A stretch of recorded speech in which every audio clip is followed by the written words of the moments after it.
علیکم ورحمۃ اللہ وبرکاتہ۔ الحمد للہ رب العالمین وبہ نستعین وعلی من تبعہم بإحسان الی یوم الدین، اما بعد۔ اعوذ باللہ من الشیطان الرجیم، بسم اللہ الرحمن الرحیم۔ جیسا کہ ہمارا درس بدعات کی پہچان اور اس کی مذمت کے متعلق چل رہا ہے، تو بدعات کے رواج پانے کے اسباب 4 ہیں۔ بدعاتوں کے رواج پانے کے 4 اسباب ہیں۔ سب سے پہلا علماء کا تساہل، حکمرانوں کی تائید، علم کے بغیر فتویٰ، سنت سے جہالت۔ یہ 4 نکات پر مختصر جو ہے آپ لوگوں کے سامنے خلاصہ کر کے آج کے درس کو ختم کیا جائے گا۔ پہلا سبب علماء کا تساہل، یعنی دین کے معاملے میں نرمی اور خاموشی کو اختیار کرنا۔ پہلا کیا ہے؟ علماء کا تساہل۔ اس کا مطلب ہے دین کے معاملے میں نرمی اور خاموشی کو اختیار کرنا۔ مثال کے طور پر کوئی بندے کو میں روزانہ دیکھ رہا ہوں کہ وہ نماز صحیح طریقے سے نہیں پڑھ رہا، وہ پڑھنے والا آدمی مالدار آدمی، بڑا عہدے والا آدمی، منصب والا آدمی، میں دیکھ رہا ہوں، اگر میں چاہوں تو اس کی اصلاح کر سکتا ہوں، لیکن میں اس کو چھوڑ دے رہا ہوں، نرمی اختیار کر رہا ہوں، تو اس وجہ سے بھی دین کے اندر بدعات ایجاد ہوتی ہے، علماء کی تساہل کی وجہ سے۔ علماء خاموش بیٹھے کس چیز پر؟ کہ علماء اپنے آنکھوں سے دیکھ رہے ہیں کہ الگ الگ جگہ پر الگ الگ مسئلے ہوتے ہیں۔ ہم اپنے جگہ پر دیکھ رہے ہیں، ہمارے مسجد کے اندر روزانہ کچھ لوگ بیٹھ کر بدعتیں کر رہے ہیں۔ کیسے؟ نماز ہونے کے بعد سارے لوگ گروہ بنا کر اجتماعی دعا کر رہے ہیں۔ عالم دیکھتے ہوئے خاموش بیٹھنا یہ بدعات کی علامت ہے۔ بات سمجھ میں آئے؟ بدعات کے رواج میں پانے والے 4 اسباب ہیں۔ علماء کا تساہل سب سے پہلے، کہ دین، اللہ رب العالمین نے فرمایا وَلَا يَنْهَاهُمُ الرَّبِّيُّونَ وَالْأَحْبَارِ عَنْهُمْ۔ ان علماء اور مشائخ نہیں گناہ کی باتوں اور حرام کھانے سے کیوں نہیں روکتے؟ کچھ علماء ہیں، لوگ دیکھتے ہیں کہ فلاں کا کھانا حرام ہے، وہ دیکھتے ہوئے بھی لوگ، علماء علم رکھنے والے خاموش بیٹھتے ہیں۔ علماء کی تساہل کی وجہ سے بدعات و خرافات عام ہوتی ہیں۔ دوسرا سبب حکمرانوں کی تائید، مطلب جب حکومتیں بدعات کرنے والوں کی سرپرستی کرے اور ان کی مالی مدد کرے یا انہیں فراغ دے تو بدعات مضبوط ہو جاتی ہے۔ یعنی کہ حکمران، میں ایک ایریا کا ایم ایل اے ہوں، ایک ایریا کو چلانے والا کونسلر ہوں، گاؤں کا ایم ایل اے یا ایریا کا کونسلر ہوں، سیاسی پارٹی میں کرنے والا، تو میں دیکھ رہا ہوں کہ بازو والا غیر آ کر ہم سے سپورٹ مانگ رہا ہے پوجا کرنے کے لیے، میں سیاست میں ہوں، میں اس کی مدد کر رہا ہوں، میں اس کو چھوڑ دے رہا ہوں، حالانکہ میں اگر چاہوں تو اپنی طاقت، اپنا عہدہ، اپنے منصب کو استعمال کر کے اس چیز کو، اس بدعات و خرافات کو، ہونے والی چیز کو روک سکتا ہوں۔ لیکن حکمرانوں کی تائید، حکمرانوں کا لوگوں کو فراغ دینا، چھوڑ دے دینا، یہ بھی بدعات پانے میں جو ہے، بدعات کو ایجاد کرنے میں جو ہے سپورٹ مل جاتا ہے۔ اللہ رب العالمین نے قرآن مجید کے اندر فرمایا وَلَا تَرْكَوْا إِلَى الَّذِينَ ظَلَمُوا فَاسْتَمْتَعْتُمُ النَّارَ۔ ظالموں کی طرف نہ جھانکو ورنہ تمہیں بھی آگ جو ہے جھرس لے گی۔ رسول اللہ صلی اللہ علیہ وسلم نے فرمایا میری امت میں سے کچھ ایسے حکمران ہوں گے جو میری سنت کو چھوڑ دیں گے اور بدعات کو زیادہ کریں گے۔ ایسی سیاست کا کوئی کام نہیں ہے مذہب کے اندر، ایسی سیاست پر لعنت ہے جو غیروں کی مندروں میں، غیروں کی شادیوں، مطلب غیروں کے رسم و رواج میں، بدعتیوں کے رسم و رواج میں ہم دیکھتے ہیں سوشل میڈیا کے اندر ایک اپنے آپ کو مسلمان کہنے والا سیاست پرست، جب اس کو عہدہ ملتا ہے تو کیا کرتا ہے؟ جا کر درگاہوں میں بھی اپنے ماتھے کو ٹیکتا ہے، مندر میں بھی جا کر ہاتھ کو جوڑتا ہے۔ ایسی سیاست پر لعنت ہے۔ اللہ کے نبی نے فرمایا میری امت میں سے ایسے حکمران ہوں گے قیامت کے قریب جو سنت کو چھوڑیں گے، بدعت و خرافات کو زیادہ لازم پکڑیں گے۔ تو معلوم ہوا کہ جب حکمران سنت کے بجائے بدعت کو اہمیت کریں گے تو عوام بھی اسی راستے پر چلنے لگے گی۔ کیسے؟ ہم دیکھتے ہیں کہ ایک کونسلر کیا کرتا ہے کہ ایک مندر کی سر اوپننگ کو جاتا ہے، ایک مندر کی اوپننگ کو جاتا ہے تو لوگ کیا کرتے ہیں، اس کے پیچھے رہنے والے وہ بھی چلے جاتے ہیں، تو ساتھ میں وہ بھی گمراہی کی طرف جا رہا ہے، ساتھ میں دوسروں کو بھی لے کے جاتا ہے۔ تیسرا سبب علم کے بغیر فتویٰ دینا۔ جو شخص قرآن اور سنت کا علم نہ رکھے اور اپنی رائے سے دین کے مسائل بیان کرے وہ لوگوں کو گمراہ کرتا ہے۔ دلیل قرآن کی ہے وَلَا تَخْفَفْ مَا لَيْسَ لَكَ بِهِ عِلْم، جس چیز کا تمہیں علم نہیں ہے اس سے پیچھے نہ پڑو، اس کے پیچھے نہ پڑو۔ علم کے بغیر فتویٰ دینے کا سب سے بڑا نقصان کہ انسان حلال چیزوں کو حرام سمجھنے لگتا ہے، بدعت و خرافات کو نیکی سمجھتا ہے، شرک و بدعات کو اللہ کا تقرب سمجھتا ہے، اللہ کی نافرما برداری کو نیکی سمجھتا ہے، گناہ کے کاموں کو زندگی کا سکون سمجھتا ہے۔ علم کے بغیر فتویٰ دینا یہ سب سے بڑا گناہ ہے۔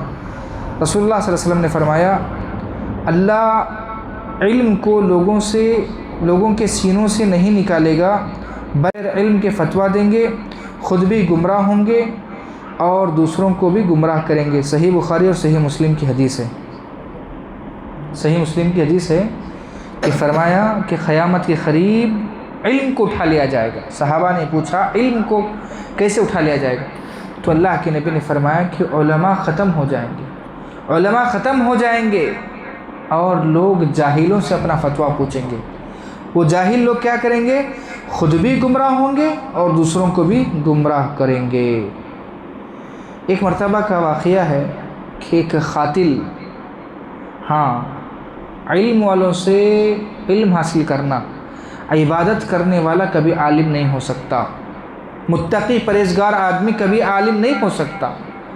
ایک آدمی 99 قتل کرنے کے بعد ایک عبادت کرنے والے کے پاس جا کر بولتا ہے کہ میں نے 90 پر 9 لوگوں سے پوچھا کہ میں ایسا گناہ کیا ہوں، میں کس کے پاس جاؤں؟ لوگوں نے عالم کے بجائے ایک عبادت گزار آدمی کے پاس اس کو بھیجا، جس کے پاس علم نہیں تھا بلکہ وہ عبادت کرتا تھا، اس کے پاس بھیجا، جاؤ اس کے پاس تمہارا کوئی علاج ہوگا۔ جانے کے بعد اس عبادت گزار سے بندہ پوچھتا ہے کہ میں 90 پر 9 قتل کر چکا ہوں، میرے لیے کوئی راستہ ہے بچنے کے لیے؟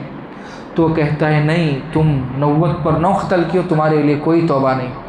تو اس کو بھی قتل کر دیتا ہے، 100 پورے کر لیتا ہے، پورے قتل کر کے 100 پورے کر لیتا ہے۔ پھر لوگوں سے پوچھتا ہے کون ہے جو میری صحیح اصلاح کر سکے؟ تو ایک شخص عالم کی طرف مشورہ کرتا ہے کہ فلاں بستی میں جاؤ، وہاں پر ایک عالم رہتے ہیں۔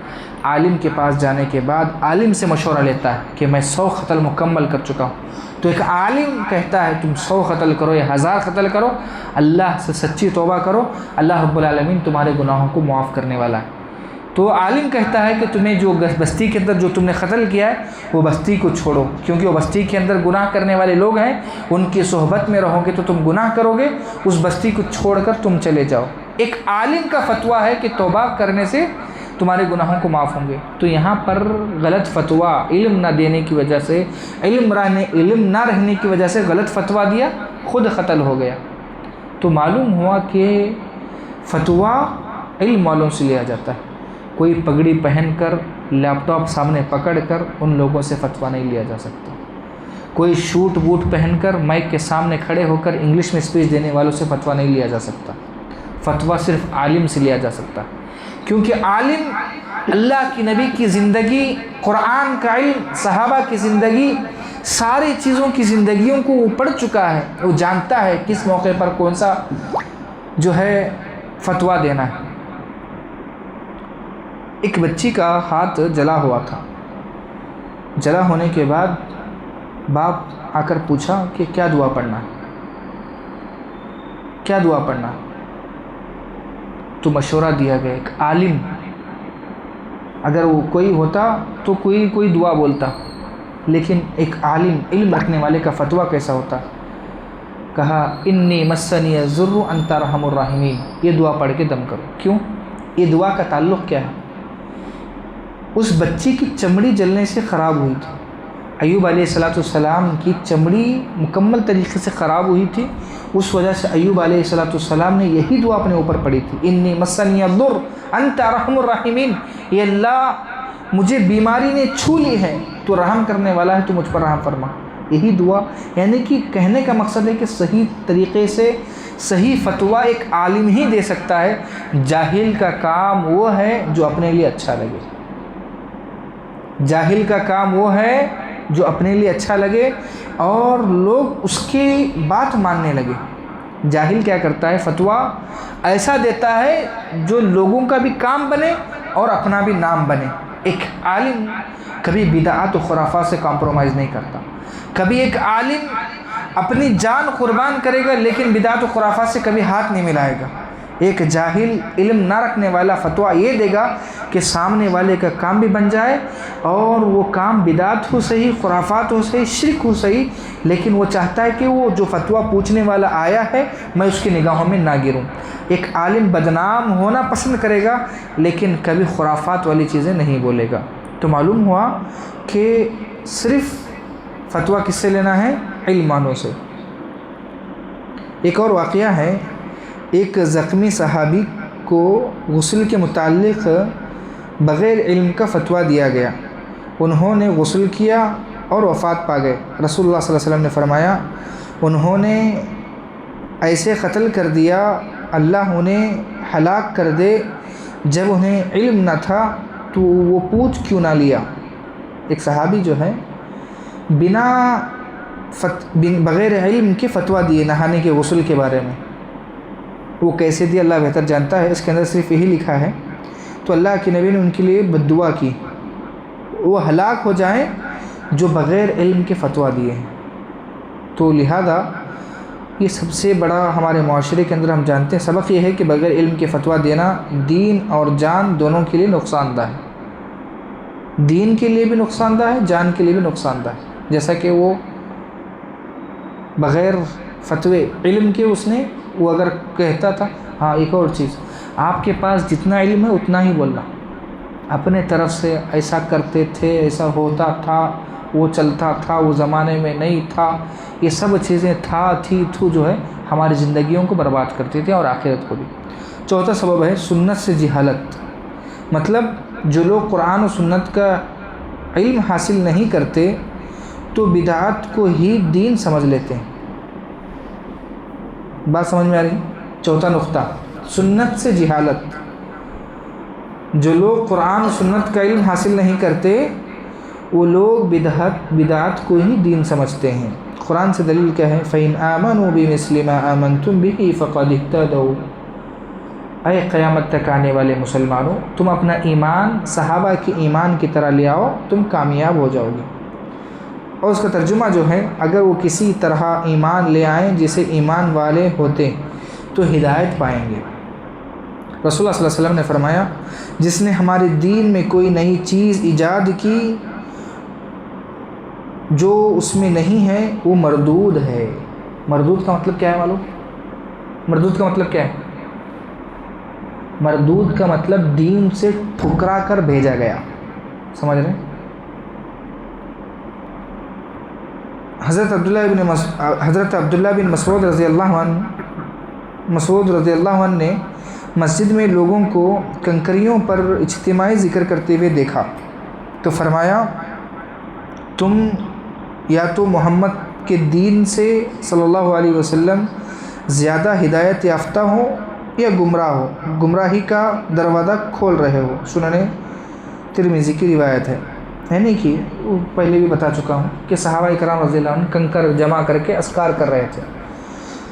عبداللہ بن مسعود رضی اللہ عنہ نے ان لوگوں سے کہا یا تو تم نبی سے زیادہ علم رکھتے ہو یا تو تم گمراہی ہو، نبی سے زیادہ علم والے نہیں ہو سکتے، دوسرا آپشن کیا ہے؟ گمراہ ہو سکتے ہیں۔ کہ انسان کے پاس جب قرآن اور حدیث کا علم نہیں رہتا تو انسان قبر کی مٹی چاٹنے کو عبادت سمجھتا ہے۔ صحیح معنوں میں علم نہیں ہوگا تو وہ انسان دوسروں کے پیر دھل کر پانی پینے کو زمزم سے زیادہ افضل سمجھے گا۔ جب دین کا علم اس کے پاس نہیں ہوگا، وہ انسان اپنے معصوم بچوں کو دوسروں کے صاحبوں کے قدموں میں رکھنے کو دین سمجھے گا۔ کیوں؟ یہ سنت سے جہالت، یہ بدعات کا سبب ہے۔